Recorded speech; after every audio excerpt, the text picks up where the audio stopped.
Pemirsa, kasus penyerangan di kawasan Palembang Square Mall yang sempat viral di media sosial. Ini jadi prioritas penanganan kepolisian.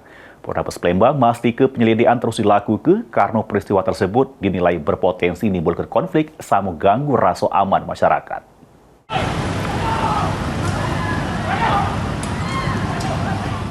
Polrestabes Palembang masih mendalami kasus penyerangan yang terjadi di kawasan Palembang Square Mall, Jalan Angkatan 45 Selasa Awan.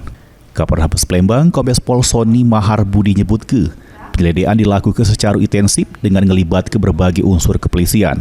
Sejumlah pihak yang diduga terlibat juru insiden tersebut, ini lagi diidentifikasi perannya masing-masing.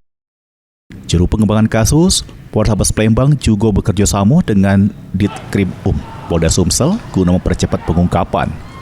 Kasus penyerangan ini pun diprioritaskan karena dinilai punya potensi konflik serta bisa berdampak pada keamanan kota. Saat ini masih dalam penyelidikan dan sudah teridentifikasi beberapa pelaku, baik yang pemegang senjata api ataupun yang pemegang senjata tajam sudah teridentifikasi dan pendalaman. Kami sudah bekerjasama dengan Ditkrim Polda langsung akan memberikan penuh untuk pengungkapan kasus ini. Kasus ini akan menjadi prioritas dan menjadi perhatian Bapak Kapolda karena ini memiliki potensi konflik dan kami harus menyelesaikan. Sementara itu, Wali Kota Palembang, Ratu Dewa Nyatoke mendukung penuh langkah kepolisian juru menangani kasus tersebut. Pemkot juga ngembek langkah antisipatif dengan mengoptimalkan patroli rutin di sejumlah titik keramaian. Patroli bakal melibatkan Satpol PP Palembang serta dilakukan secara bersinergi bersama Polres Palembang sebagai upaya menjaga ketertiban sama memastikan rasa aman masyarakat tetap terjaga. Itu kaitan sudah ditangani oleh pihak Polres ya.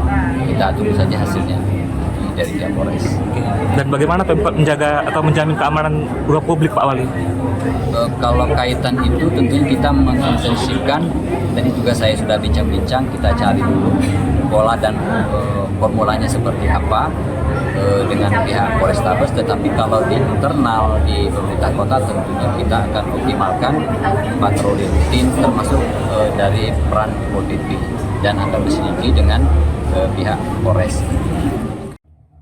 Hafid Zainul, PAL TV.